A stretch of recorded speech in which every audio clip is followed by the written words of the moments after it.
Negotiations in the Belgian capital last night saw Brexit Secretary Stephen Barclay and Attorney General Geoffrey Cox attempt to secure additional assurances on the Irish backstop. But after a 4-hour meeting, UK and EU negotiators left empty-handed. And despite Mr Cox earlier expressing hope that a deal could be done, the Prime Minister was not hopeful they would succeed. Bloomberg reports. Meanwhile, Chief Whip Julian Smith has reportedly told cabinet ministers he is not confident Mrs May's deal will pass when it comes before the Commons again next week. The gloomy outlook from Number 10 means a delay to Brexit is looking more likely, as an extension to the Article 50 process appears to be the only option with a chance of commanding a majority. Britain is due to leave the EU in 24 days, but Parliament's rejection of Mrs May's deal in January has cast major doubt over when, or if, Brexit will take place. Last night the Brexit Secretary and Attorney General met with senior EU officials, including the bloc's chief negotiator Michel Barnier.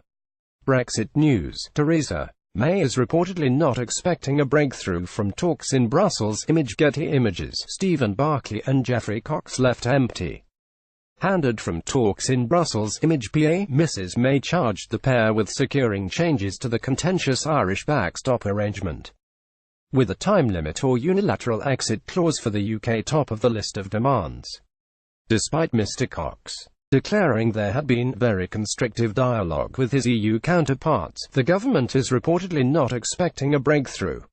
Citing a person familiar with Mrs May's thinking, Bloomberg reports Downing Street is preparing for talks to head into the weekend, just days before MPs will vote again on the Brexit deal. But the government is said to be expecting that this vote, likely to be on March 12, will also end in defeat. Chief Whip Julian Smith has reportedly warned the cabinet Mrs May's deal is unlikely to pass. Getty Images. 3 sources said Mr Smith told cabinet ministers that he was not confident Mrs May's deal will pass if the government's exit terms are rejected by the Commons. MPs will then vote on whether to proceed with no deal or whether Britain should seek to extend Article 50, and while there is not a majority to support no deal, it is believed MPs could back a delay. Meanwhile, the First Ministers of Scotland and Wales have increased the pressure on Mrs May and demanded her reckless behaviour over Brexit must stop now. Mrs May's Brexit deal will come before MPs again next week. AFP. Getty Images. Scottish First Minister Nicola Sturgeon and her Welsh counterpart Mark Drakeford spoke out after politicians in Edinburgh and Cardiff took a united and historic step to vote against both Theresa May's withdrawal deal and the prospect of a no-deal Brexit.